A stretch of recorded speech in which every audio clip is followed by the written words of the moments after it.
afternoon, colleagues. Please remain standing whilst my chaplain, Reverend David Gerard, leads the council in prayer. Let us pray.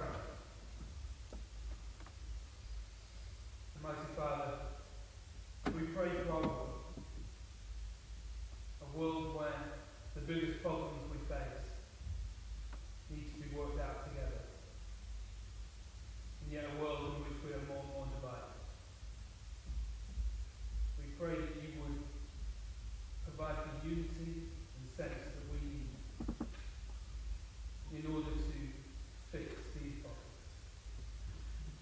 We pray for guidance and wisdom for those who are most powerful, that you would give them a heart to care in our parliament as they debate. And we pray, Lord, that as parliament seems more and more divided, that you would bring unity there too.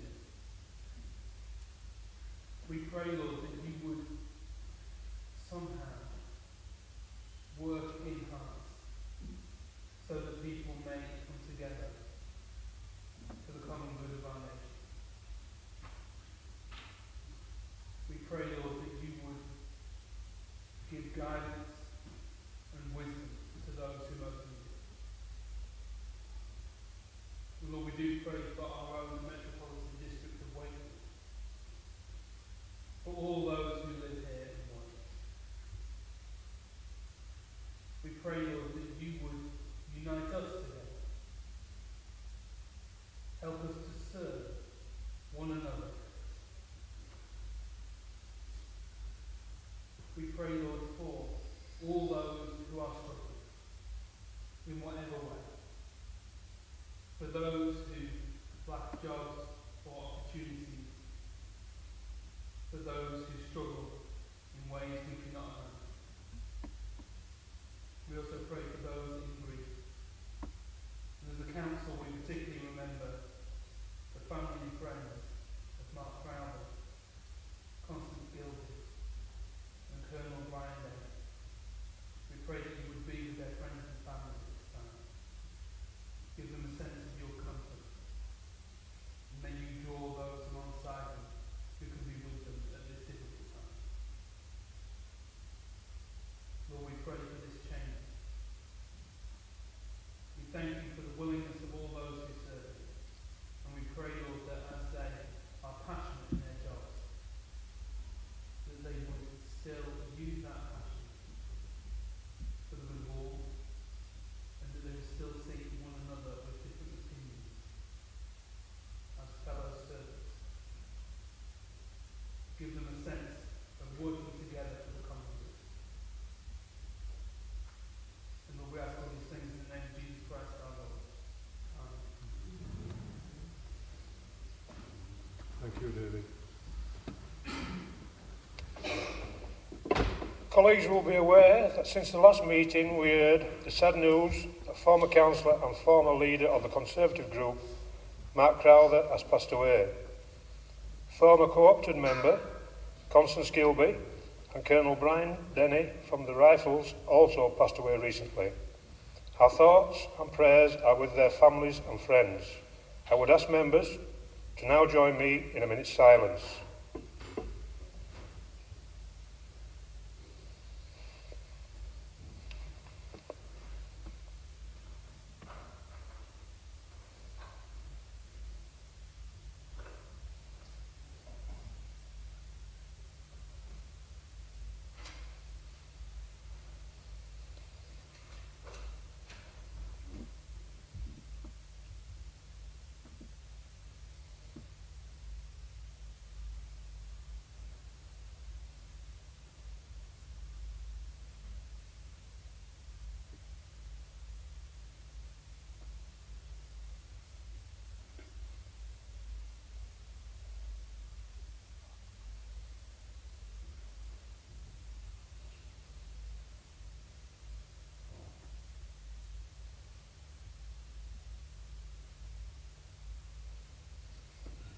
Thank you. Please be seated.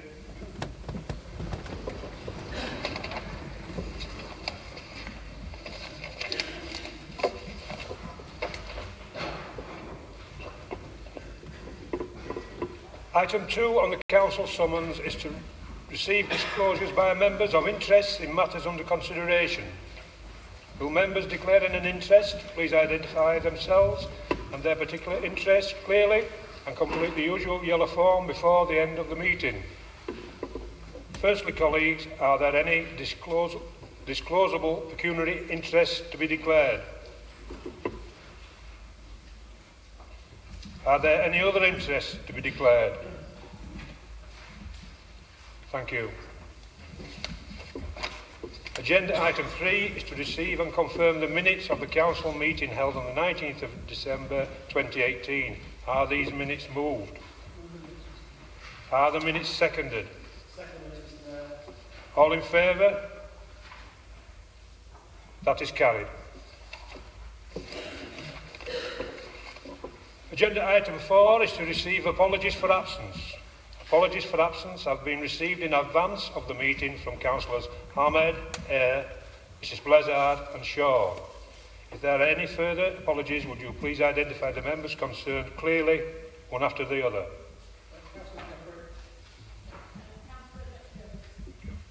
Thank you.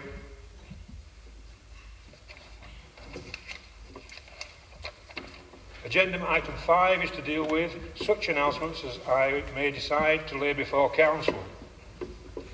The Mayoress and I found the Holocaust Memorial Day on Sunday the 27th of January a moving occasion. It was a very well organised, multi-faith event. Together with Councillor Maureen Cummins, I was asked to give one of the readings and found the service a humbling and thought-provoking experience. My thanks to everyone involved in the arrangements. On behalf of the Council, I would like to send our very best wishes to Councillor Les Shaw, who slipped on black ice last week and has dislocated his pelvis. I continue to fulfil a busy mayoral schedule, accepting an invitation from the Caledonian Society to attend their Burns Night Supper on Friday the 8th of February. The invitation arrived with such a strict instruction to practice the Gay Gordons.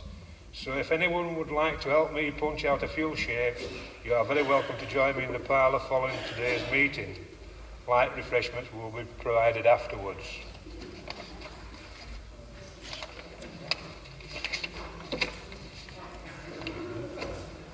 On behalf of Council, may I also offer congratulations to Peter Wilkes, a resident of Wakefield who received a British Empire Medal for his services to tennis in the new year.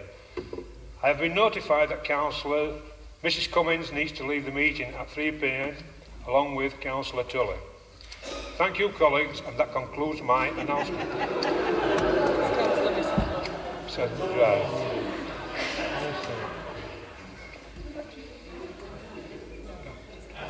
Mr. Lone, sorry, apologies, it's Mrs. Lone. and it's Councillor Steve Tully.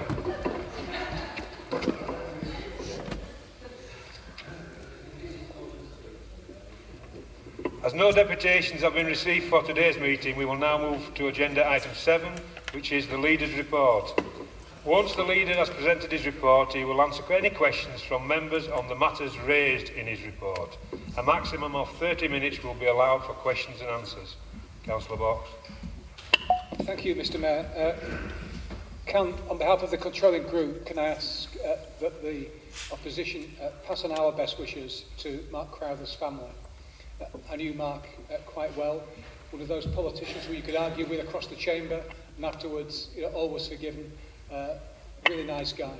So I say on all our behalf, please extend our condolences to his family. Les Shaw, you've mentioned, Mr Mayor. I spoke to Les on Sunday in hospital. He was hoping to have his operation on Sunday afternoon.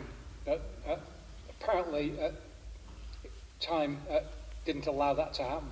He was hoping to have it as yesterday, and I've been informed today that didn't happen either. Apparently, the break is slightly worse than was first thought. So I don't think anybody is sure yet when the operation will take place. I think Graham Stokes is visiting Les, planning on visiting Les tomorrow, and I've asked Graham if he'll very kindly make members aware of what the situation is.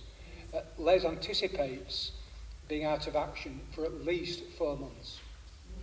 At least 4 months, and possibly staying in hospital for up to a 4-week period. So he's in a pretty bad way, is Les. So what I'd like to ask Council to confirm, Mr Mayor, is to agree that Councillor Michael Graham be acting Cabinet member until Councillor Shaw is able to resume his duties, and that Michael Graham be allowed to sign any delegated decision in that office. One or two things to mention. I'll resist the temptation to mention what's happening nationally with Brexit. If others want to, that's entirely up to them. I want to concentrate on a meeting I took part in last week with the Secretary of State. I'm a member of the LGA's working group with government on Brexit affecting local councils. There are 7 of us involved. There were 3 main issues raised at that meeting, Mr Mayor, which I believe it's worth bringing to your attention. The first is that there are a large number of EU nationals work in the NHS and the care sector. And government have been looking at what the impact of Brexit might be on those 2 particular areas. They've been carrying out an impact assessment. That has not been shared with local government at the moment, and we asked at the meeting to make sure that that document is shared with us so that we can make any plans we need to make in terms of our own area. I understand from officer colleagues that most of the people we have in those 2 sectors are settled in this country, and we anticipate there not being a problem, but clearly we need that information from government. The second issue that was raised, and it was one that I raised, was the issue of transport. We've seen some of the stories already about the potential for disruption, depending on the kind of Brexit deal that we get or don't get, and about traffic displacement. We've all seen, Mr Mayor, what happens on the M62 if there's a crash. This city is gridlocked. We know there are only 2 ways you can get to the Port of Hull, and that's either on the M62 or the M18.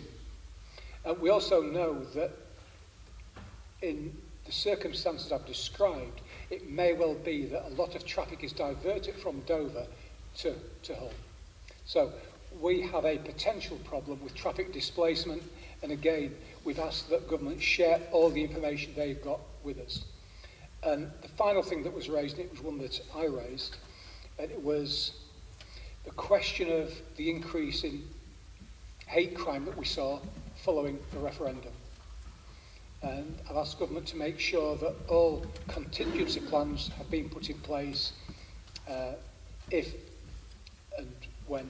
or when we see any increase following whatever happens following the Brexit negotiations. So that has been agreed that we'll be kept informed. And finally on this, Mr Mayor, I know that West Yorkshire planning and emergency officers are meeting on a regular basis, and I know that Wakefield Gold Command, as it's called, is presently meeting as well. I spoke to the Chief Executive this morning and asked her to make sure that I receive a full briefing following those meetings so that I can and will make sure that all elected members are kept informed about what's happening. A lot of operational decisions will need to be made. I made it clear those operational decisions should only be made in a political context, and they will be. So I will inform all members of council on a regular basis about what's happening. That's the first thing, Mr Mayor. The second thing is HS2. As you know, over Christmas there have been 2 reports about HS2. The first was on the 17th of December, and that said that HS2 is now going to cost far more than was originally envisaged.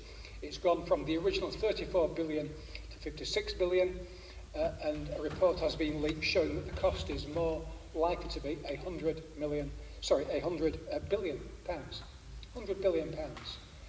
And then on top of that, we got a report on the 13th of January that says HS2 may run fewer, slower trains to stay on budget. You truly could not make this up, Mr Mayor, but that's the situation we're in. It's going to cost you 100 billion quid, but the trains that actually do go on the line will be far slower and there'll be less of them. This is something we've discussed in Council before. It may well be, Mr Mayor, that we need to revisit this at the next meeting by way of an appropriate resolution. I've had a meeting this morning with Councillor Harvey to look at what we talked about, I think at our last meeting, about how we can create stronger links between some of our schools and our sister city in China, particularly with the idea of developing far more of our young people learning a foreign language as they do so excellently at Daneroyd School. A report will come back to Council in due course. The other thing I want to raise is there has been a document released this week by the Centre for Cities. They produce an annual report called the Cities Outlook. This is it, 2019 Cities Outlook. Last year it focused on the impact on cities like Wakefield from robotics and automation, showing that we were potentially one of the worst affected authorities in terms of job losses. This year's report focuses on austerity, and it shows that there's a clear disparity between north and south. Indeed, Wakefield is mentioned in the report as the fourth worst affected in terms of government cuts.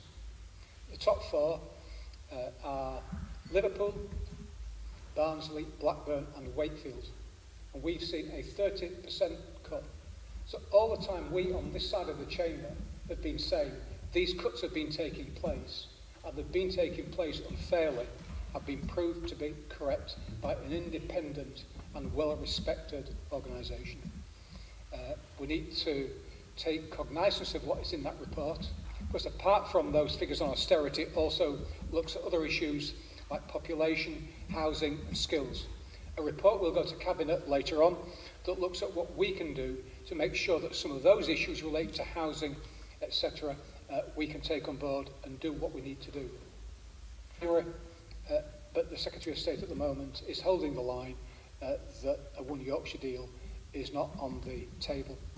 And finally, just to say, there was a conference in London yesterday, which I opened, the future of our towns and city centres, held by the key cities of which we hold the chair.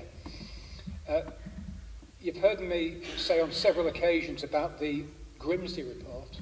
Well, at long last I got to meet Mr Grimsey, Bill Grimsey, and I have to say a very engaging person, and I think it's fair to say that everybody at the conference listened intently to what he had to say.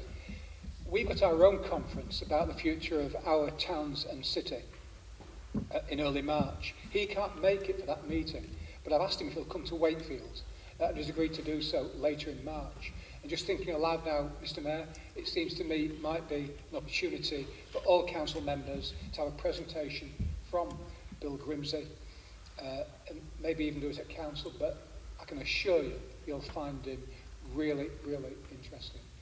And he was illustrating the point I've tried to make, however inadequately, about the way that cities and towns are changing, about people going there for an experience. And he made the point about people who go to a coffee, say Costa or Starbucks. You very rarely see people going in there now, simply one person to buy a coffee, full stop. It's a social event. People go to meet people. So even the way we drink coffee is changing. And he produced a statistic as well, which I particularly found interesting, that carried out a survey out of married people in America last year towards the end. How did you meet your partner or your spouse? The majority of people now find the spouse online. So this idea where people used to go out on a Friday or a Saturday, you might meet somebody of the opposite sex and eventually you would end up married, is going. And you've actually seen the number of nightclubs across the country is reducing.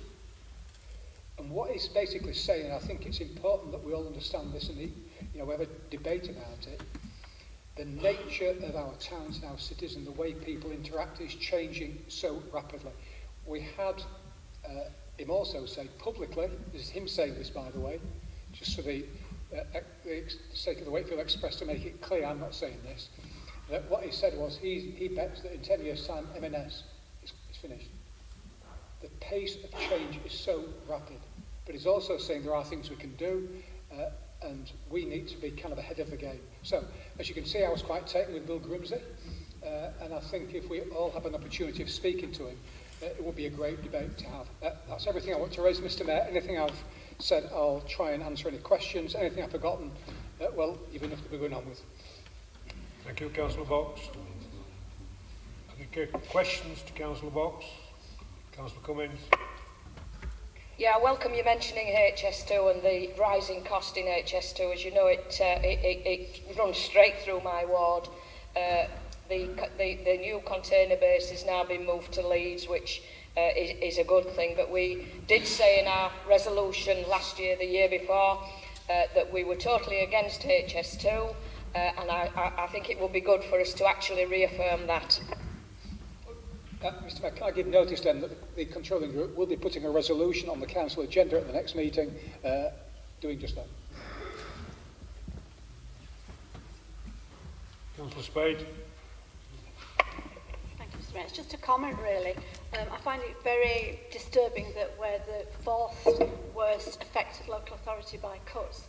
But I think what that does demonstrate is that we are a well-managed authority, because to be hit by cuts at that level, we've always had a balanced budget, we've kept some reserves, and we still provide a decent level of service. I think that just demonstrates that we're doing a decent job. Councillor Swift. Same subject, Mr. Mayor. And it's interesting that although the top four, or the bottom four, in terms of cuts, Liverpool, Blackburn, Wakefield and Barnsley, at number 5 was Doncaster. So out of the top or worst hit 5, you've got 3 adjoining Yorkshire coalfield settlements. And it's down to the way they calculate it. The way they calculate our demographics, the way they calculate our socio-economic circumstances, that we're treated as having despite the higher levels of deprivation, we're actually treated as having the lowest needs. And just following Councillor Spate and absolutely agreeing, it's interesting that when it comes to actually managing it, the places that are making an absolute mess of it tend to actually be the Tory shires. And it is worrying. It is very worrying that it's already been stated by the government that they're actually looking to revise the formula again, and to revise the formula in ways that actually reduce the importance of the deprivation factors. So the deprivation factors will play a much smaller part. So we're talking about something which at the end of the day, regrettably, for something that impacts on our people that much, is being dealt with in a very deeply political way. Look at the figures, actually, a bit more detail. Luton, for example, ranks the best authority in terms of an increase. They've had an increase of 21% since 2010. So for every head of population, they've gained £100. For every head of population in Wakefield, we've lost £484. It's an absolute disgrace. Councillor Saunders. Thank you, Mr. Mayor. It's just to mirror the sentiments that council leaders showed to Mark Crowther. I went to his funeral a fortnight ago, and I will be seeing his family and pass on your remarks. Councillor Isherwood. Thank you, Chair. While we're all accepting this we're fourth in League of Horror Stories, basically, I would suggest. I think there's a valid point that we're all missing, and I raised this point at the Combined Authority Scrutiny panel, the one before last, is that I feel that the Yorkshire leaders are doing us no favours whatsoever by persistently and consistently supporting the Yorkshire model. it appears to me that they seem to have this is what we're having, and we're having nothing else, to be fair. Now, the original one was for a Leeds City region. That was the one.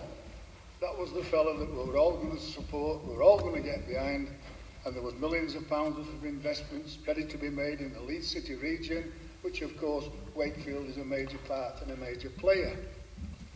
And when I read the report last week again, or even this week was it, that the case has still not been made for a Yorkshire Devo, I would honestly hope that Peter would go to the next of these people, whoever they are. I don't know who they are, half of them anyway. I've met one of them and I couldn't make head and tail on her, but I think we should be insisting on a plan B. Because the people of Wakefield, while we're still fourth on the horror story list, we've got the possibility of getting millions of pounds of investment, but all these people are sat there saying, oh no, we just want a Yorkshire one. I would hope that both sides of the chamber will get together so that Peter Box, when he goes meeting up with these prima donnas that he meets up with, called leaders of West Yorkshire, whatever the hell they are, he's telling them it's about time we had a plan B. And I would hope that the plan B would be the original plan A, which was the Leeds City region.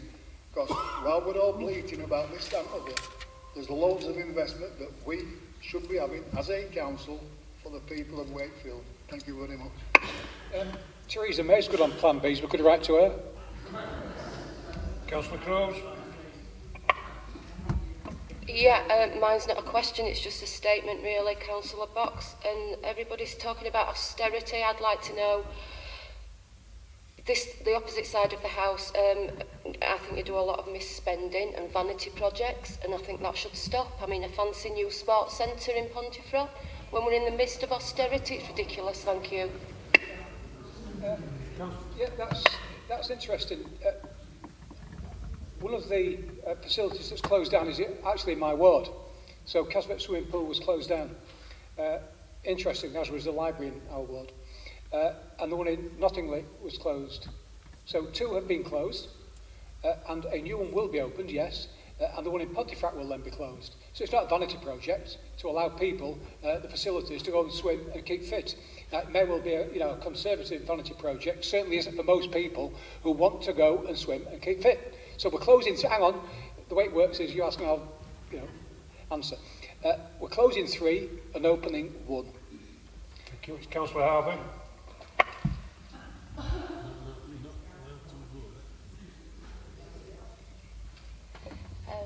First of all, thank you so much, Councillor Box, for your effort to try to work hard for this good deal, the Keysy deal for our city.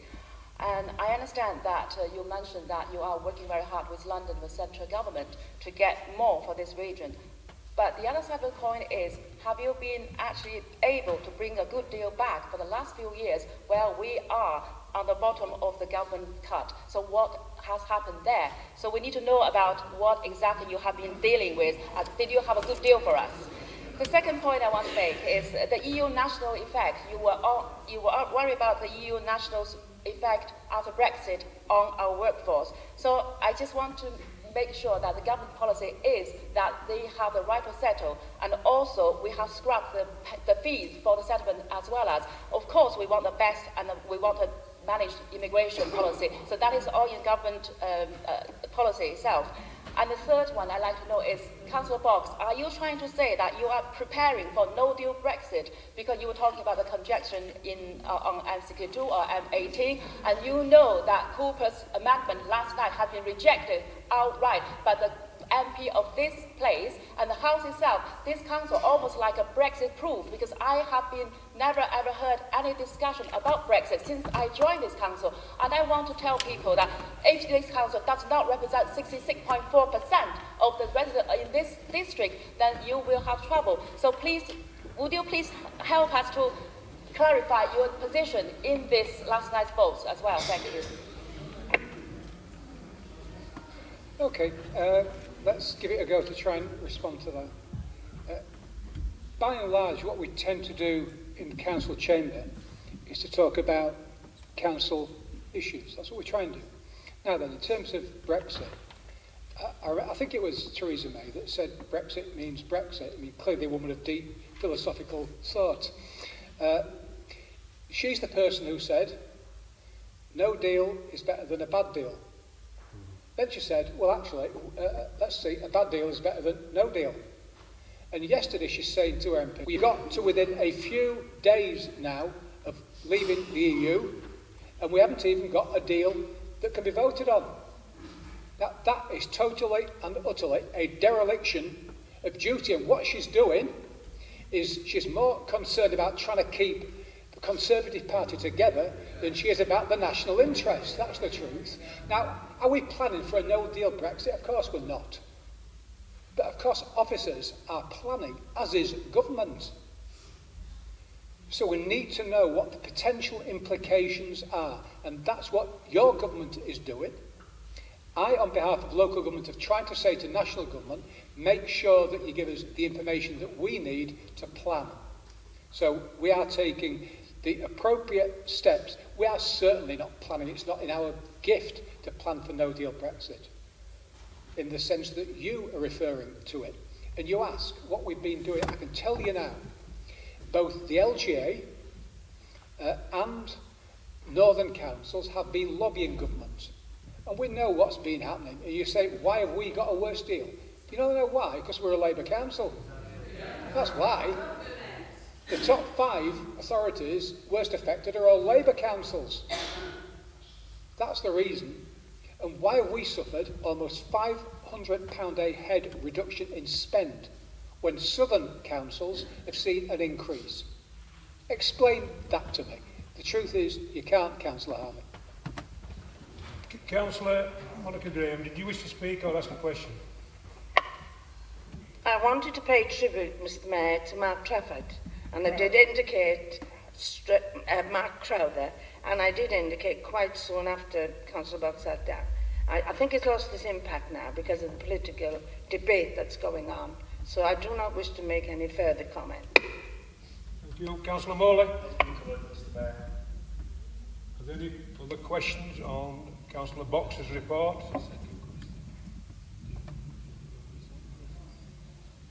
Councillor Cruz? Second question. But we've been asking for a swimming pool in Horbury and Ossett for years and we can't have one. Thank you. Councillor Farmer? On that point, we're talking about in Pontefract replacing. 3 pools are going to be closed. 2 have already been closed, and a 3rd will be closed. And a new one that will be far more cost-effective than those 3 will be opened. Councillor Farmer.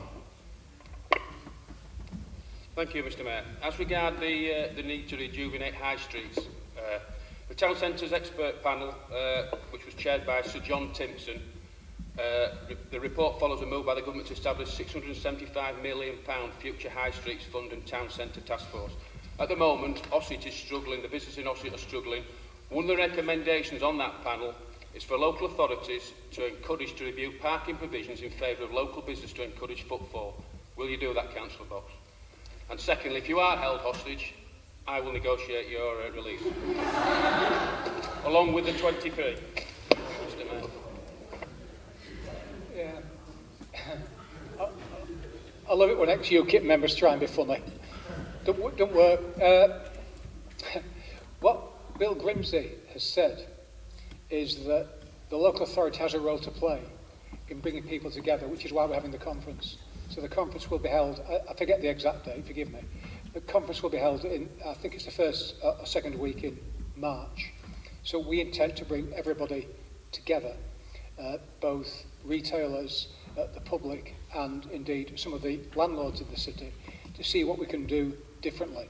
There are things we can do as a local authority. We can't do everything.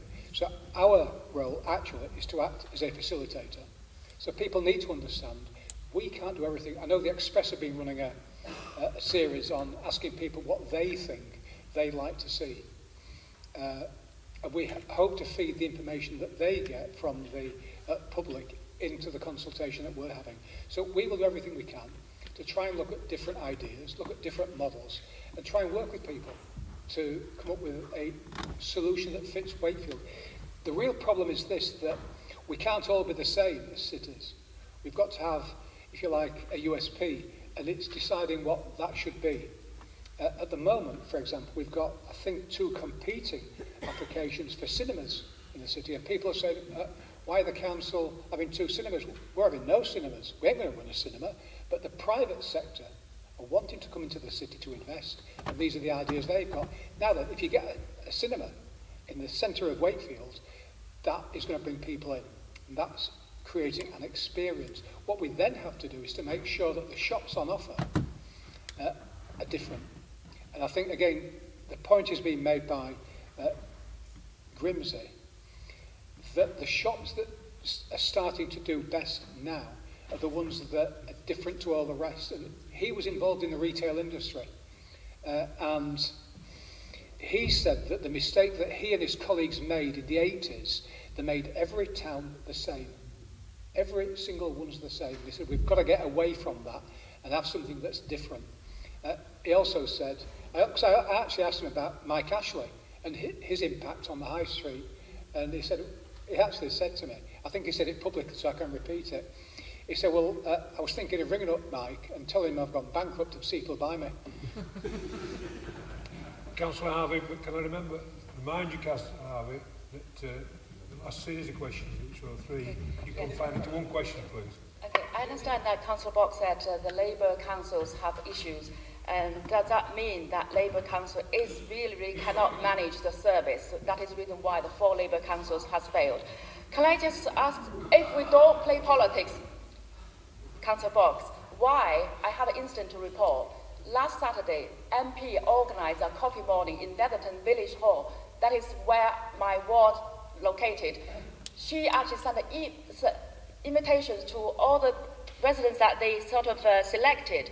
And what happened was, in this letter, it said clearly your local councillors and MPT will be there. But however, while I try to get in that meeting, I was stopped to say that you're not allowed to be here, you're not invited. Why is that? Just a second, Councillor Harvey. You're not supposed to raise ward issues in this debating chamber. Well, from time to time, I get blamed for a lot of things. And it kind of, excuse me, it goes with the territory. Look, I'm actually not responsible for MPs. Sometimes I wish I was, but I'm not.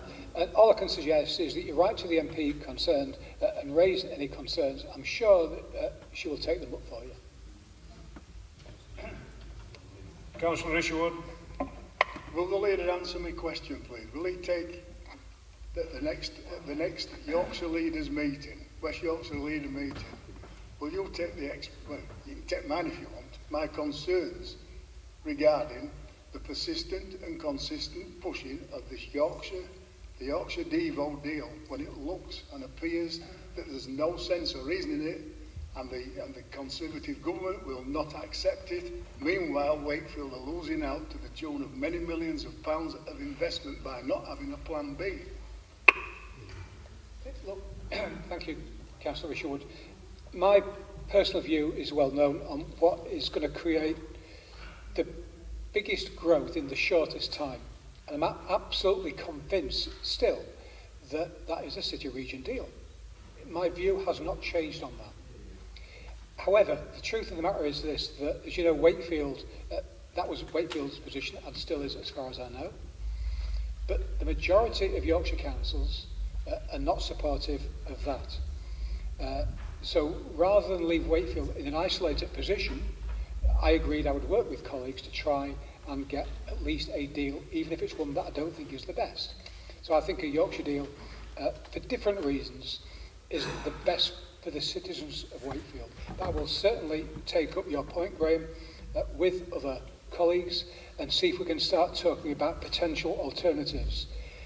But I will say this, finally, that whatever deal we get, we've got to make sure it's one that benefits the people that we represent. That's the main thing. And I'll tell you the one thing that the public do not want. I'm absolutely convinced of this. That's more politicians. And my view is that a larger deal of that scale will create more politicians, it'll create more bureaucracy at an increased cost. So I think we keep it at a city region level, which would not mean more politicians. It would mean the politicians we've got working together smarter. Thank you. I'm advised that the time is over for questions and answers on Councillor Box's report. Thank you, Councillor Box. We shall now move on to agenda item 8, which is to receive written Cabinet members' reports in accordance with Council Procedure Rule 14.1. Cabinet members have up to 5 minutes to present their report, and there are a further 15 minutes allocated to enable each Cabinet member to respond to any questions or brief comments on issues within their respective portfolios. The first report is from Councillor Mrs. Jeffrey. Councillor Mrs. Jeffrey says that sent her apologies, so we can't have a report from... Karen, are you going to give the report? Thank you, Councillor Byford. Thank you, Mr. Mayor. Before I move this report, can I just wish Councillor Denise Jeffries a swift and quick return back to work and ill health, because she's been greatly missed. With that, and I did say it would be brief, I would like to move this report. Thank you, Councillor Byford. Are there any questions on that report to Councillor Byford? Councillor Dagger. Yeah, thank you, Mr. Mayor. I do have a question on behalf of my constituents. Since 2017, my constituents who live on Benson Lane have had to put up with mud on the road and vehicles failing to comply with times they are permitted to enter and leave the site on a new housing development. This is due to non-compliance by the developer, Taylor Wimpey, on what are legally binding planning conditions. The council has tried to work with the developer on compliance. However, even after several warnings from the council, the developer has to tighten procedures on site and a breach of planning condition notice issued, the developer continues to breach planning conditions. The council does try to work with developers on compliance. However, over the past 5 years, the number of complaints has risen from 755 to 866, with only one prosecution, so working with them doesn't seem to be working at all. And it's time this council adopted a more robust approach to enforcing conditions, some of which, if breached, are a criminal offence. So what assurance can the Cabinet member give my constituents on what further action this council can take against a developer who continues to completely disregard and breach legally binding planning conditions? Thank you, Mr. Mayor. Thank you, Councillor Dagger. Thank you for that, Councillor Dagger. Thank you for bringing that to my attention and also how it's impacting on the residents of Benson Lane. Can I respectfully take it offline that you and Councillor Jeffries and I have a meeting afterwards and we will move forward on this one? Thank you. Any other comments or questions? Councillor Rowley. Thank you, Mr. Mayor. Can I just add to Councillor Dagger's comments? I mean, we have been through hell and back in our ward with Red Row, and we've had meetings with Denise, and hopefully we're going to see some legal action. But I mean, developers in this district, I think, have behaved in a most disgraceful manner to our constituents. Absolutely dreadful. But the question I wanted to, or comment I wanted to make, Darren, was on page 6 and again on page 10. On page 6, more or less halfway down, it says, government officers were grateful for the opportunity to get feedback from Wakefield landlords and promised that their comments would be fed back to senior ministers as part of the consultation progress with longer tenancies. And on page 10, it says that, first of all, that they've never travelled as far north before to hear our comments. And then further down, it says the landlords were really delighted to hear about what they could receive help. My major concern is that certainly in my ward, which has one of the highest private tenancy situations, time and time again we get the situation where landlords just give very little notice before tenants are asked to leave, and they're homeless, and they can't get accommodation straight away. The private sector seems to be very vibrant in Wakefield at the moment, and as a result, people are desperate for good housing and often can't afford higher rents.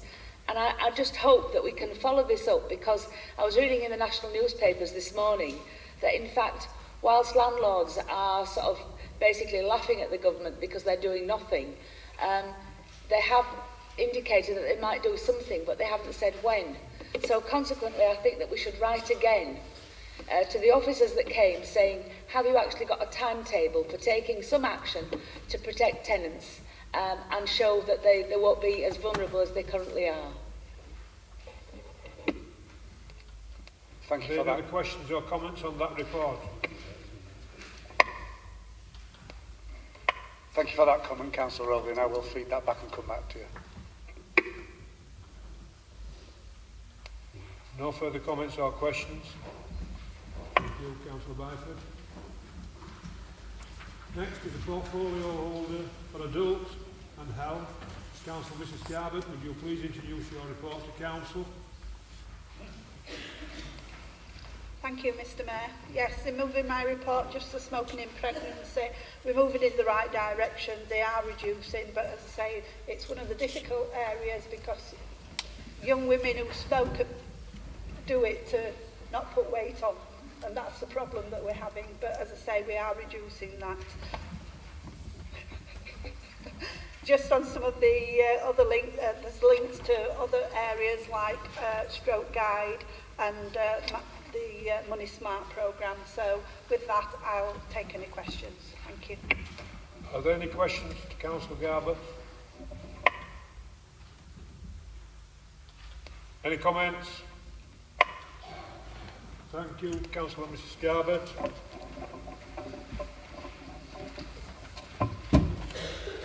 The next report is the portfolio holder for children and young people. Councillor Mrs. Isherwood, would you please introduce your report to Council? Thank you, Mr. Mayor. In introducing the report to Council, I just want to congratulate the Liaison and Diversion Service for the successful tender bid that they've achieved. The work that they do is really quite amazing, and this just illustrates how good they are. Childhood obesity is something that we need to be concerned about. I think nationally we need to be concerned about that. We have got steps that we are taking to try to tackle this, but we now have a multi-service team coming together, as you will see, to review where the gaps are, and we have applied for the new Trailblazer programme. I will keep members informed how we progress with that, because it is something that we really do need to do something about. Could I mention the Marketplace event? This is taking place in March. Anyone interested in going to this, we need to know so that people will be aware that these events, we will be taking people off the front line to attend, and if we don't have enough people coming, we need to make it worthwhile, and the only way we know it's worthwhile is if we know who's going to be coming. Something that isn't mentioned in the report, I attended the foster carers dinner a few weeks ago. This was to recognise the amazing work that these foster carers do. I can't thank them enough for what they do for our young people, and hopefully the recruitment programme that we have going on at the moment, we will see lots more foster carers coming forward. I'd also like to mention the Young Carers Conference, which is taking place tomorrow at the Hut in Airedale. Young carers are an important part of our lives. Lots of these young carers don't even realise they are young carers, and it's important that we as a council recognise the work they do and the support that they need from us. So with that, Mr. Mayor, I know my report. Thank you, Councillor Mrs. Isherwood. Are there any questions or brief comments on the report? Councillor Tully. Thank you, Mr. Mayor. I wasn't at the last meeting, and can I take this opportunity because I'm pretty consistent and I'm quite prepared and happy to be critical of this council and its officers and the way it conducts itself when it gets things wrong. And I'm quite prepared to congratulate the work that's been done in the preceding 6 months in our children's services to get us to where we are today, and I give my wholehearted thanks to Councillor Isherwood and the team and the officers in this authority.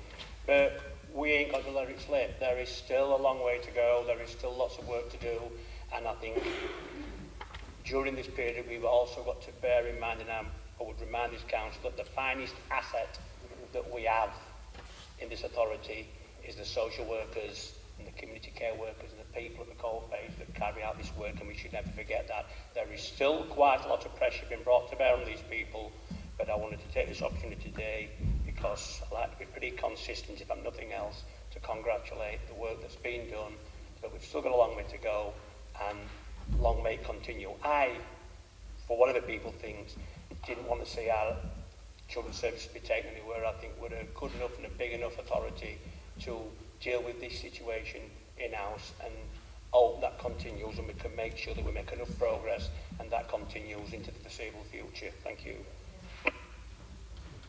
Councillor Harvey. I just want to echo Councillor Tooley's comments that we, as a council, very grateful for the work has done so far by the team and Councillor Leishwood as well.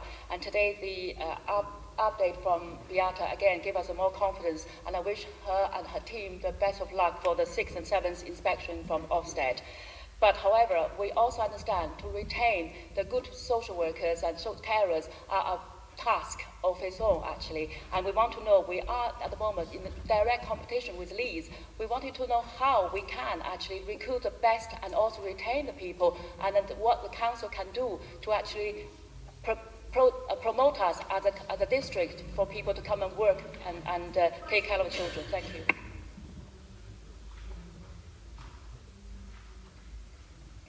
Yeah, I'll just respond to that, Councillor Harvey. We did have a briefing before this meeting, which was well attended actually, and we did go into details on what is being done to recruit more social workers. This recruitment programme is actually being conducted with the assistance of current social workers with families and with children to see what we have to offer.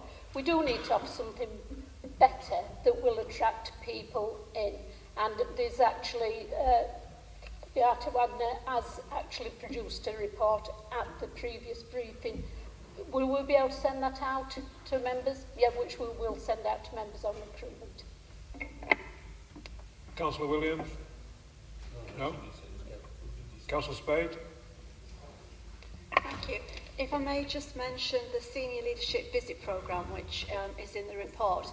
I put my name forward for the visits and was allocated to go along to the Deaf and Hearing Impairment Resource Centre, which is based within Castleford Academy. And I have to say it was a very, very interesting visit. I wasn't aware of some of the work that is done for children with hearing impairment, but I was extremely impressed by what is happening at that resource centre. And could I just urge other members that if you haven't put your name down for one of the visits to do so, because it is very enlightening. Thank you.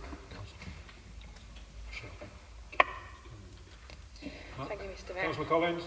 Thank you, Mr. Mayor. Councillor Isherwood, I know that you mentioned, we need to offer something better for foster carers and that you are working. I do apologise that I couldn't attend the briefing prior. I've got quite a poor little boy at home. But I have been consistent in saying at previous briefings, my mum was a foster carer for 20 years and she's come away with nothing. She's got no pension. She never entitled to any leave. She was never entitled to proper workers' rights.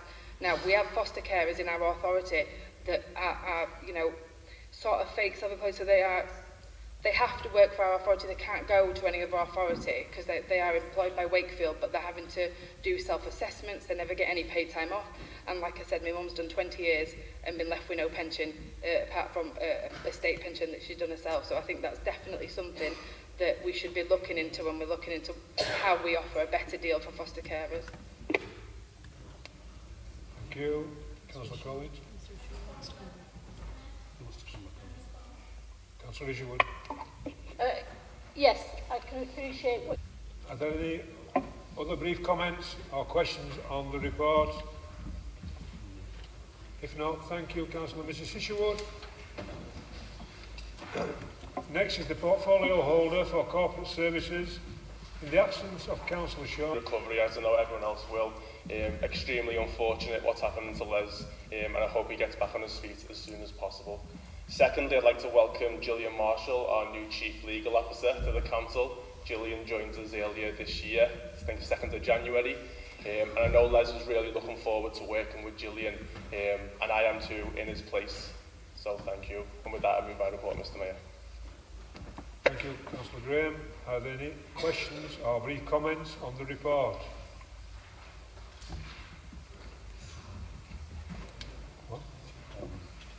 Councillor Holman. Thank you, Mr. Mayor. Basically, I'd just like to offer my best wishes to Councillor Shaw. I was due to meet with him on member support and development earlier this week, and unfortunately that meeting had to be cancelled. I'm sorry that it's obviously more serious than we first thought, though it sounded very unpleasant at the time. But it seems he's going to be ill for quite some time, and I'd just like to send him my very best wishes, and presumably I shall work with Councillor Graham in that role, and I look forward to that. Thank you. Thank you, Councillor. Are there any questions or brief comments on the report? If not, thank you, Councillor Graham. Moving on to the portfolio holder for culture and leisure and sport. Councillor Spade, would you please introduce your report to Council? Thank you, Mr. Mayor. I feel that there's a lot of things in the report I would like to talk about today, but there isn't time unless you allow me to steal Councillor Byford's 3.5 minutes that he didn't use, but I won't. Firstly, could I draw your attention to a new exhibition that's being held in Wakefield Museum between the 2nd of February and the 11th of May. It's called Waste Not, How Wakefield Made Steam Green. And it tells the story behind one of Wakefield's long-standing firms, Greens Power. And in the 1840s, they patented their economiser boilers, which were hailed at the time as a milestone in making eco-friendly, fuel-efficient systems. I mean, they were really ahead of their day. And the original model, as was seen by King George V and Queen Mary, has been restored and is on display. The 1st of April heralds Wakefield's Year of Walking, and we'll be challenging everyone across the district to do their bit by collectively walking 1 million miles in the year. So don't worry, that's about 10 minutes each per day for all of us, so I hope we'll all contribute to it. But if that's not your bag, you might wish to join the waiting list at Thorn Stadium for a new class called Clubbercise, which is set to a soundtrack of old and new club hits. And apparently it's going down the storm. You know, we've got so many people, we can't accommodate them all. But I'm not surprised because one class burns up 600 calories. And finally, probably don't need to remind you all, but if I can, that it's our festival of food, drink and rhubarb on the 22nd to 24th of February. And it's now recognised as one of the highlights of the UK's food calendar. So could I please request that everyone in this chamber supports it by going along and visiting on one of those 3 days? Move my report. Thank you, Councillor Spade. Are there any questions or brief comments on Councillor Mrs. Spade's report? Councillor Tennant-King. Thank you, Mr. Mayor. Councillor Spade, could I ask the Clubbercise at Thorn Stadium, is there any chance that it will be rolled out at any other gym venues? Because like in Featherstone, myself and my ward colleagues and other people in this chamber actually attend the gym and the swimming pool there, and I'm sure some of us would look lovely in as lycra with us glow sticks. Thank you. Councillor Box. Can I remind Councillor Spade to tell Council about the money we got from the Cultural Fund? See, I left it to you. You did. Rather than me do it. Thank you. Yeah, I should have mentioned this. It's not in the report, but I ought really to have mentioned it. That we've got a grant, a cultural development fund grant from the government of about 4 million to put into the creative industries. And this really is a coup for the district. We're absolutely delighted because what we want to do is nurture the creative industries that we've got, grow more, attract people, but also do a lot around skills development because we need people to be in a position to take up jobs in that sort of sector. And over time, we're looking at maybe about 600 jobs within the district. So we're really excited. There's a lot of work yet to be done. but we should be very, very proud that we've managed to get this fund. Only one of 5 councils in the country to get it. And can I come back to Councillor Kenny? Yeah. I don't know, Maureen, but what we will do is we'll have a look and see. Obviously, it's going down well, and I think that might lead to rolling out more. I could quite fancy it myself, so we'll see what we can do. Councillor Byrne. Yes, Mr Mayor. As an Aspire member, I'm delighted to see there that the health referrals are receiving more attention and there's more focus on what's available, because the facilities are absolutely top-notch. I use them all, and I come across people there that have been referred for not just physical ailments, but to prevent isolation as well. And I think that's something we should be doing more of. That people do receive a warm welcome, and they're not left out if they're not up to speed. But if you know anybody, please encourage them to refer. Councillor Harvey. It was a voluntary day at National Mining Museum yesterday, and as a daughter-in-law of a miner, I am very proud to go there, attend that event. And I was just happened to have seen 26 Chinese students from Mining Technology Institute from China to visit this museum. So I believe this can be a world-class attraction museum for us all. And I wonder whether the council will be able to continue to fund it, not just put money on Hepworth, but the mining museum also deserves some extra funding to make it, to promote it, and to make it a real attraction of this area. Thank you. Councillor Spade. Yeah, thank you for that. I agree. The Mining Museum is an absolutely wonderful museum, and we should be very proud of it and of our mining heritage. We have supported the museum this year, and we will always look to try and do so where we can, but we have actually given them a grant this year. Thank you. Thank you. Councillor Cruz. Councillor Spate, and yeah, everybody enjoys the Rhubarb Festival in Wakefield, and it's great that it's getting more recognition nationally. I'd just like to know if there's any chance we could scrap parking charges during that to encourage more people to come into the city centre. Thank you. I will talk to my colleague Matthew Morley about that, Councillor Morley. We'll have a discussion later. I'm not sure that we can, but we'll have a talk. Councillor Dagger. Yeah, thank you, Mr Mayor. It's just about the Rhubarb Festival again. This particular festival does go from strength to strength. It's been very successful. It does attract thousands of visitors into the city centre. Spade. The next report is the portfolio holder for communities and environment. Councillor Mrs Cummins, would you please introduce your report to Council? Thank you, Mr Mayor, and I too would like to send my best wishes to Les. And we all know Les is probably watching us, so we'll give him a wave, won't we? I just want to say thank you for the very moving piece that you wrote, that you read out at the Cathedral on Sunday. It was really, really nice. It was attended by 120 people, which is double the amount that attended last year, and I'm hoping next year there will be even more. And Councillor Harvey was also there as well, and I think she will attest too that it was a really moving event, and I hope that more and more people will actually attend next year. And just to remind everybody in the chamber that the last day for applications for Neighbourhood Improvement Fund is rapidly approaching. It's the 12th of March, so if you've got community groups that you want to help support with some of your grant funding, then please get on with it. The last day for applications, and we're going to be very, very strict, and we're on camera, is the 12th of March. 12th of March. Okay? Thank you. And with that, I move my report. Thank you. Councillor Cummins. Are there any questions or comments on portfolio holders? Councillor Swift. I was just going to ask Councillor Cummins how come at the Holocaust Memorial that she managed to miss Councillor London myself. Oh, do apologise. Actually, did I see you? I'm not sure I did. But if you say you were there, Kevin, I'm sure you were.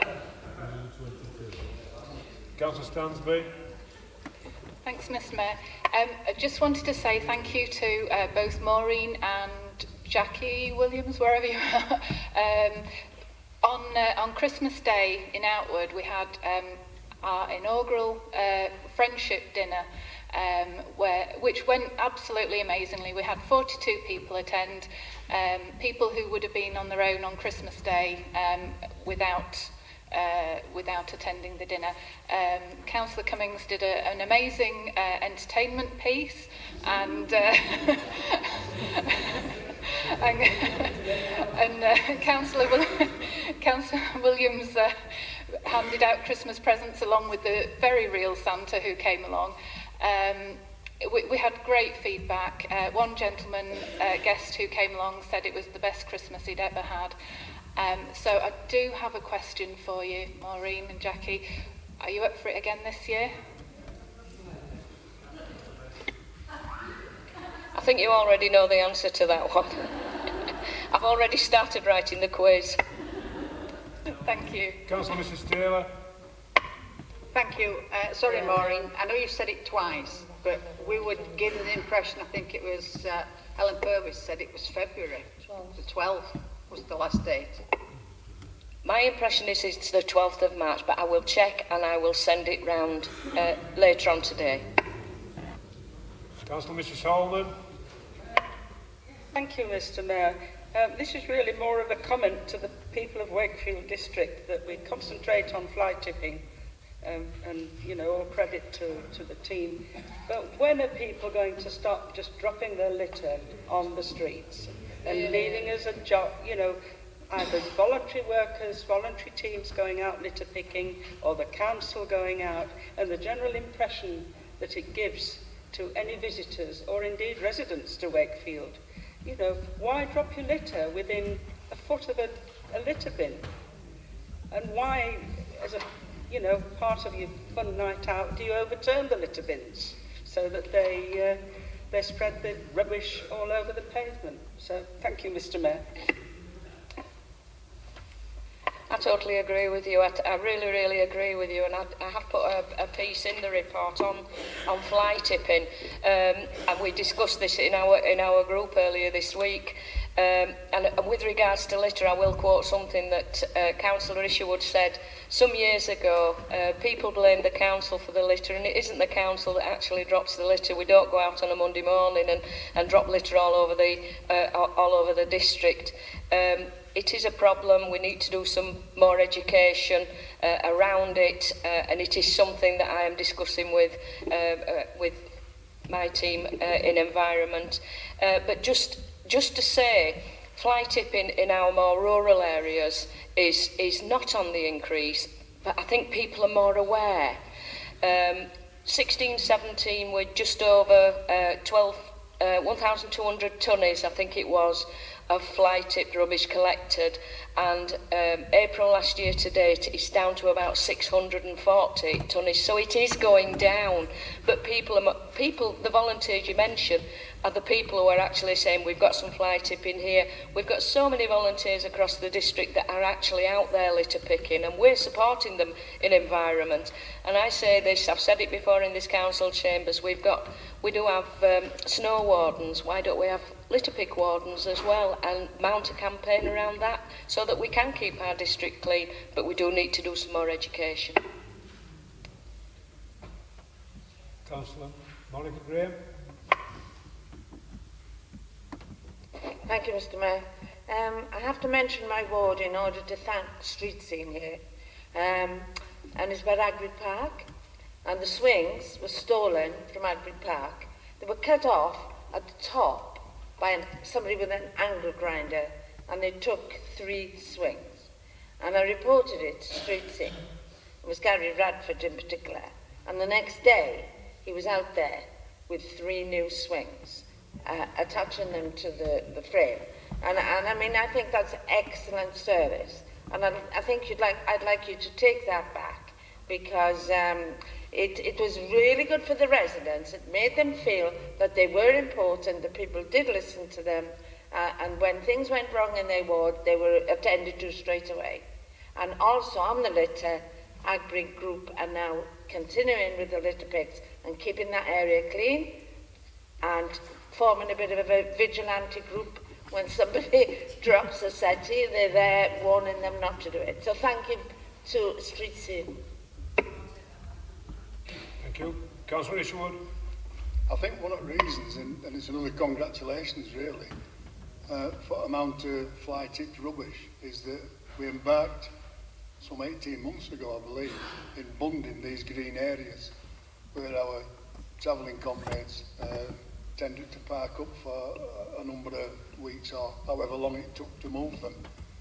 And I think that money was a really positive way of bringing the fly tipping. I'm not saying all the travellers did all the fly tipping, but in my ward there was certainly a number of fly tipping that took place while the travellers were there and they didn't when they weren't there. But I think so. Congratulations on that forward thinking. I know we've paid for some ourselves on Featherstone Town Council to get some of our areas bundled up, but I think regarding, I have a little bit of an issue, not a massive one, but a little bit of an issue where we're saying we've got snow wardens. In a previous life, I tried to suggest that with the litter picking, and I was warned off by the first time somebody picks a broken bottle up, cuts a ligament in their hand or needles or whatever, then this council could possibly be held responsible if we're giving them jackets to do it on our behalf. So whilst I thought it was a great idea, which I wouldn't have, but I would be careful, just here on edge of safety with that one. Nothing's without challenge, Graham, nothing. But there are a lot of people out there who do want to help us. Thank you, Councillor Isherwood. Are there any other questions or brief comments on portfolio holders? Councillor Cummins? Report? If not, thank you, Councillor Mrs Cummins. Final Cabinet Members' report is that of the portfolio holder for Transport and Highways. Councillor Morley, would you please introduce your report to Council? Thank you very much, Mr Mayor. Mr Mayor, at page 39 of my report, the first item is December parking update. People are saying that the people have visited the High Street as they have done, but throughout December we've had a significant increase in people using our spaces across the district. Bear in mind, Mr Mayor, we don't own all the car parking spaces in all car parks. We have seen a significant increase there. So obviously that would suggest a significant increase in some footfall around our towns and city centres. But it's interesting some of the comments that's been made from the opposition benches about free parking, and that's the answer to all the problems. Well, no, it's not. I, Mr Mayor, my family have a business in a town centre. That local authority has free parking on a Sunday, and myself and all the staff in my sister's cafe and all the other people who work in the shop there get a nice free day of car parking. And that's the problem with free car parking. You end up with a situation where you've got people who you wanted to attract, customers, visitors, not be able to use them free car parking spaces because they're free. The people who work in the town city centres are using them. And who ends up getting the benefit is the people using the private car parks that are not ours, they force them into them. If free car parking is the answer to the old problems, why aren't Trinity Shopping Centre doing it and why aren't the Ridings doing it? When they have got shops that are linked to their car parks, why aren't they doing it? I do believe we do have some free car parking for events in certain areas. We have free after free up to Christmas. I'm always happy to look at where we can provide free car parking for certain events, and it may be to help them events grow. But free car parking to me is not the answer to everyone's problems, Mr Mayor. I do believe it's about the offer of what's in our town centres. You go to the White Rose Centre, it's like going to any town centre anywhere. There's all the high street shops there. What attracts people into city centres are these shops, as already alluded to, the small shops where you can't find that anywhere else. And that sort of thing we need to encourage in our town city centre, Mr Mayor. With that, Mr Mayor, I will move right report and take any questions. Thank you, Councillor Morley. Councillor Mrs Taylor. Thank you. Would it be possible, perhaps in Ossett and probably Horbury as well, to have the first hour free? Because that would be a big incentive for people to come in, but it's not going to fill the car park up with people that might leave the car and jigger off for the whole of the day. they won't be able to stay very long, but the first hour will be brilliant. As I've said, Councillor Till, yes, we'll have to look at all options. Already spoke to Tom Stannard about free car parking and what it will mean to the district. Like I say, there's different options that are available, but obviously there's a cost implication to the council and to the service as well. So about weighing that up as well, find out what is the benefit of having the free car parking. You need to know, is it doing a benefit to the town and city centre? There's no point doing it, there's no benefit there at the end of the day. Councillor Epworth. Thank you, Mr Mayor. To come off parking for a minute, I'd like to raise the issue of 20-mile-per-hour zones in my ward. I've recently been made aware by some residents for a need for 20 miles per hour across Altofts. There's three primary schools and nursery on all main roads through the village, and I think I'd be grateful if the cabinet member could meet with me and my two ward colleagues to talk about 20 miles per hour throughout the ward to protect our young children. Thank you. Yes, Councillor Epworth. I took a paper last year to Cabinet approving the use of 20-mile-an-hour zones and set out a programme where we'll implement 20-mile-an-hour zones near schools and in our town and city centres. And it's something we're going to now start rolling out. The programme is being drawn up. So I would encourage, I'm more than happy to meet with Joe and your ward colleagues. I would encourage more members to put locations in that could be considered for 20-mile-an-hour zones, and I think they do make a difference, and people feel safer in them areas. So yes, quite happy to meet with you, and also let's try and look at the locations and see if they're suitable for 20 mile an hours. Thank you, Councillor Morley. Councillor Cruz. Thank you, Mr Mayor. Yeah, I'm a big fan of having an hour's free parking in towns. I do think it makes a difference. It does bring people in. So while I've got you here, Councillor Morley, will you give serious recognition to scrapping parking charges during the Rhubarb Festival, please? It would be a fantastic way to get people in, which is what we need. Thank you. When you say get people in, it's one of the most busiest events we have in the city centre. So you're saying it's going to get people, it's got people in. It's got people, one minute, you have your chance, I'll have my chance. Let me control. So you're saying that. It just goes back, it was interesting, I think about 18 months ago, I had shopkeepers from one town and one village. I had people from Pontefract saying they wanted free car parking, and that was going to solve the problems of Pontefract, even though car parking usage in Pontefract has always been at a very steady level. I had, at that time, people from Albury in touch with me saying, you have got free car parking, all people are doing is parking here all day and driving off elsewhere, parking and riding. Put some restrictions on, you're killing our town centre. So just be careful how you get that balance. I'm just conscious of the fact, once again, if we have free car parking at events, what does it do to the knock-on effect to the city that day? With chaos and one thing or another. So I'm quite happy to look at it, but I think it would have to be anything in partnership with the private providers around the city centre as well. But I'm absolutely giving some serious consideration. Thank you, Councillor Holman.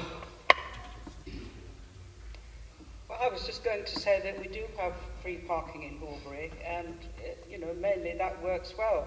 But there has been the problem of people thinking that they can drive into Horbury and then catch the bus, which is very frequent, the frequent bus service, into Wakefield, and then spend all day working and come back and collect their cars. And, we lose the opportunity of the car parking being provided for the shopkeepers, though there have been some restrictions which have helped. But it's a difficult question. I do think some free parking in areas like Horbury, where it works, is good, but, it's a big problem. Is parking and getting people into town centres. So, I'm just going to say parking is mainly free. Thank you, Councillor. Margaret, come and join us. Come and join us, Margaret. We agree on so many things. Councillor Isherwood. Mine's not about car parking. Would you want to take the car parking questions first, or do you want me to go now? We've got 10 minutes left. Can't do, we've got 10 minutes left. We're going to keep on car parking. Councillor Hemingway. My question's loosely connected to car parking, Mr Mayor. It's more of a statement.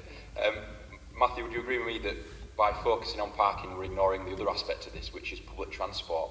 And we should be lobbying for good public transport for citizens to be able to get to these events, to use them without the impact on the city centre and congestion, and without the impact on the environment. So I think that's the other angle we risk ignoring by obsessing about parking. Thank you, Councillor. I think you're quite right, Jack, actually. We have got the Free City bus that goes round the district, that goes round the city centre, especially with that. Obviously, we are opening a new car park on Barnsley, Doncaster Road, side the bus depot. It'll be opening quite soon, 180 spaces. Let's get people using that and get them into the city centre. So I do agree what you're coming from. Councillor Stelsby. Guess what? Hi, it's parking. Just for information, the most popular car park in Wakefield, Trinity Walk, does offer 2 hours free car parking, providing you spend £10 at Sainsbury's and Caffè Nero. Both stores are very, very popular. Just for information. Just a point on the free bus, though, there have been incidents of attacks on the free city bus. I don't know if you're aware of that. And just one other thing, I just wanted to thank you for your regular snow reports on Facebook. However, weather reports. However, if you could possibly look at maybe more accurate, as my teenage son decided to use it as an excuse not to do his homework. Because he thought he'd have a closed school. But thank you. Councillor Stanley. Councillor Box. Just to pick up on the point that Jack Hemingway made, because it was almost a kind of a throwaway line, and I don't think it got the attention it deserved. Councillor Dagger and Councillor Swift are members of the Transport Committee, and I'm on representing the Combined Authority. And actually the problem's getting worse because there are a lot of services that are being withdrawn.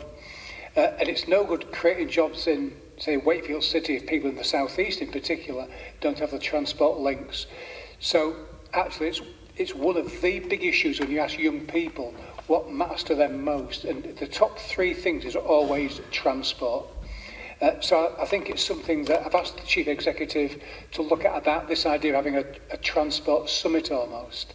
But certainly we need an event at the council where we can look at some of these issues about what we can do and what we can't do. Because, as you know, I gave up the car a couple of years ago and used public transport.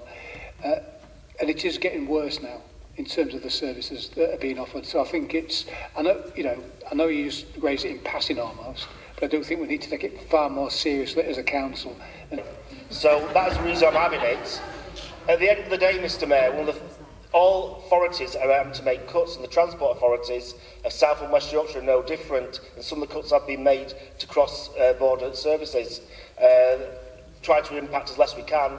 Areas like Moorings, areas like Emsworth, rural areas that are on the periphery of our district have been massively affected. That's one of the reasons I'm having the summit, whatever you want to call it, to get together to discuss some of these things and how we can sort them out. Councillor Johnson. Thank you, Mr Mayor. Matthew, it's about 20-mile-an-hour zones. I think we'd all like 20-mile-an-hour zones around schools and certain areas of our wards. However, and I'm sure you'll have discussions with the police, but with the police cuts in numbers, do you think they have the force there to actually enforce 20-mile-an-hour in those zones? Because that's the authority that can prosecute, not the council.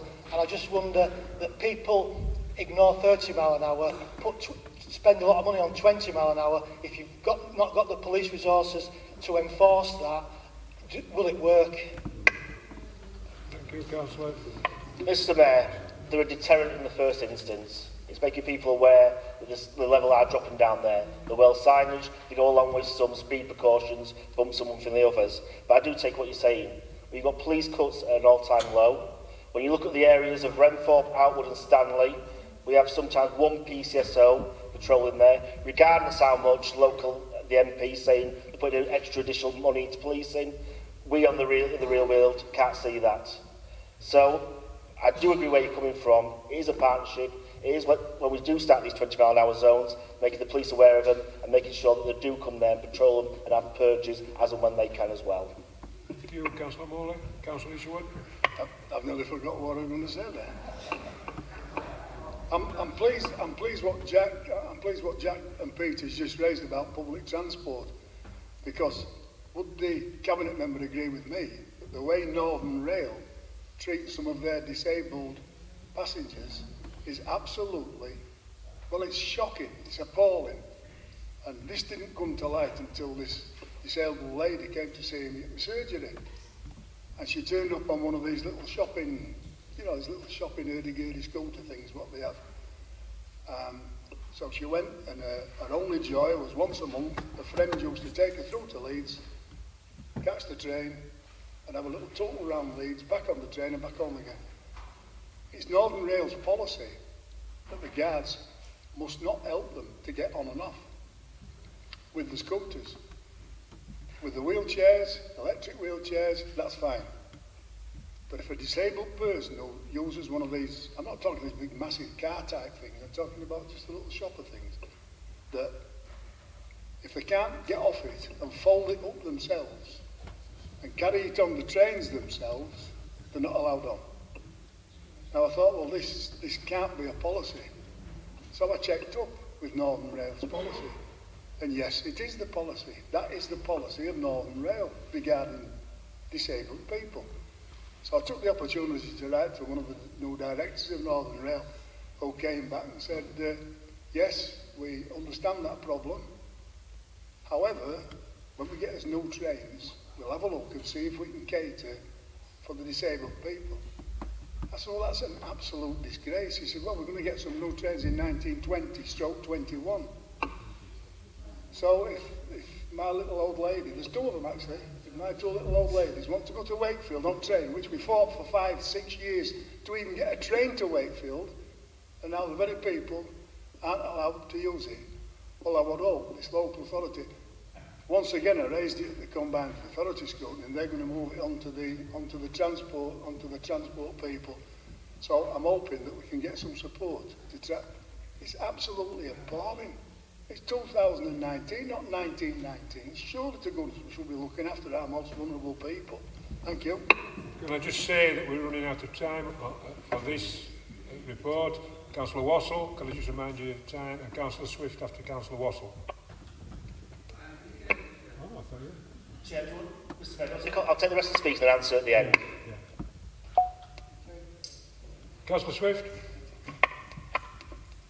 Yeah, it was just a quickie responding to Councillor Isherwood in part, and just saying that the Transport Consultative Committee next month will actually be asking Northern Rail specifically about the issue of the disability issue raised. Thank you. Councillor Box. Just to say at the last meeting of the Transport Committee that Councillors Swift and Dagger attended as well, we invited Chris Grayling to come and speak to the Transport. No, we did. We've asked him to come and explain himself. I'm sure he won't, because he actually didn't have any bottle. He's created the mess, doing nothing about Northern Rail, doing nothing about the lack of investment in the north. So we've invited him so we can cross-examine him on behalf of our residents. Councillor Morley. Back to the point raised by Councillor Isherwood, I'm absolutely appalled really when you think about it in this day and age. When, you know, was it this week that Northern Rail's been reported as one of the worst rail companies that is in the country? Surprise, surprise. Fees are going up all the time. If you get a better service, no you don't. So it is about time. It's high time we nationalise our rail industries, Mr Mayor. It's about time we put friction back into public ownership. It's all right laughing and shaking your head. We had a better service, and let's get that on. That's what we need a Labour government, Mr Mayor. But Mr Mayor, I do take on board what Councillor Isherwood, but also Councillor Malkins told me today a situation where one of her residents can't get off the train in Pontefract where they live. They've got to go all, because there's no provision on that platform, they've got to go all the way to Nottingley to come back on another train to get off. This is simply not acceptable in this day and age, Mr Mayor. So, Mr Mayor, I totally agree with the comments that's been made. We will be raising this when we speak with Northern. It's not good enough to wait till 2020. Action is taken now. Thank you, Councillor Morley. And that concludes the Cabinet members' reports. Agenda item 9 is to provide Council with the draft revised statement of principles 2019 to 2022 in respect of the Gambling Act 2005. Is the report moved? I'd like to move the report, Mr. Mayor. I'd also like to ask that any questions are directed to our Chair of Licensing, Martin Johnson, Councillor Martin Johnson. Thank you. Thank you, Councillor Graham. Is the report seconded? Second the report, Mr. Mayor, subject to page 64, that all members have received an amended page and the amendments are highlighted in red.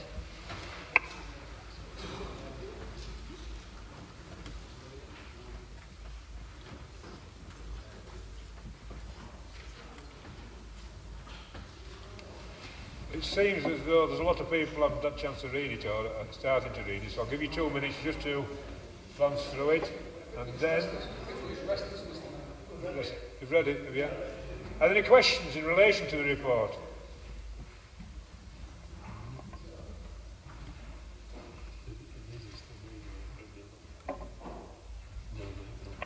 There are no questions in relation to the report? Any comments? Council? Yes, Mr. Council Mayor. I am stood up. Well, it's never going to go away, that is it. It's never going to go away. I've got my high heels on as well. Something I'd like Michael and Martin to actually think about with this report. I welcome the fact that we want to look at gambling and it's a disease is gambling and how it affects the family.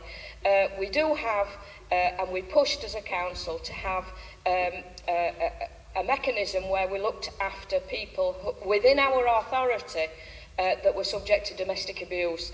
And I just wonder if there is some leeway to look at how gambling might affect some of our employees, because there will be some of our employees that are addicted, and I just wonder if it's something that you could look at, maybe Martin as Chair of Licensing or Michael now as Cabinet Member. Are there any other comments? Sorry, Martin. Thanks, Maureen. Yeah, I'll take that on board and look at that. But just for the information, if you look at on page 78, the appendices, that's a list of consultees of this report, which is a pretty detailed report. And we only got 3 responses, and one was from the Gambling Commission, and the other 2, one was from Pontefract Racecourse, and the other one was from the Racecourse Licensing Organisation. So those were the only people that commented on the report, but I'll certainly take that on board, what you mentioned, Maureen. Are there any other comments? All in favour of the recommendation? Any against? Any abstentions? That is carried. Agenda item 10 is to deal with any questions made by members. No questions have been submitted. The final agenda item is to deal with any motions proposed by members. No motions have been received. That was the last item on the agenda. Thank you, colleagues, for your attendance. The next council meeting is on the 27th of February 2019, which will be Budget Council. I am now